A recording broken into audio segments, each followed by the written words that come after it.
இந்த ஒரு பிரியாணி சாப்பிட்டுட்டு எனக்கு பின்னாடி ஒரு விஷயம் நடந்துச்சு. ஸோ வணக்கம் மக்களே! சிங்கப்பூர் லிட்டில் இண்டியால 50க்கும் மேற்பட்ட தமிழ் ஃபுட்ஸ் ரெஸ்டாரண்ட் இருக்கு. ஆனா எல்லா இடத்துலயும் தமிழ்நாட்டு ஸ்டைல்ல பிரியாணி கிடைக்கும்னு பார்த்தீங்கன்னா கிடையாது.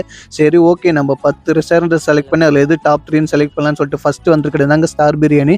ஸோ உள்ள போனதுமே மட்டன் சூப்பு 65லாம் ஆர்டர் பண்ணிட்டோம். சரி ஓகே ஜீரக சம்பா மட்டனு, சிக்கன்னு சொல்லிட்டு ஆர்டர் பண்ணிட்டோம். அடிக்கிற வெயிலுக்கு நம்ம எதுக்கு சிக்கன் சாப்பிட்டுட்டு மட்டன் சாப்பிடலாம்னு சொல்லிட்டு நான் மட்டன் பிரியாணி ஆர்டர் பண்ணிட்டேன். ஸோ வந்து பார்த்தீங்கன்னா ஒரு ஆள் தாராளமா சாப்பிடலாம். அந்த அளவுக்கு ரைஸோட குவான்டிட்டி அதிகமா தான் இருந்துச்சு.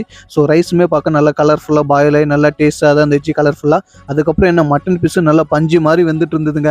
அது கூட அந்த ஆனியன் ரைத்தா, அதுக்கப்புறம் அந்த கத்திரிக்காய் தொக்குலாம் வச்சு சாப்பிட்றப்போ டேஸ்ட் வேறு லெவலாக இருந்துச்சு. அது கூட நாங்கள் ஒரு வஞ்சரம் ஃப்ரை ஆர்டர் பண்ணோம்.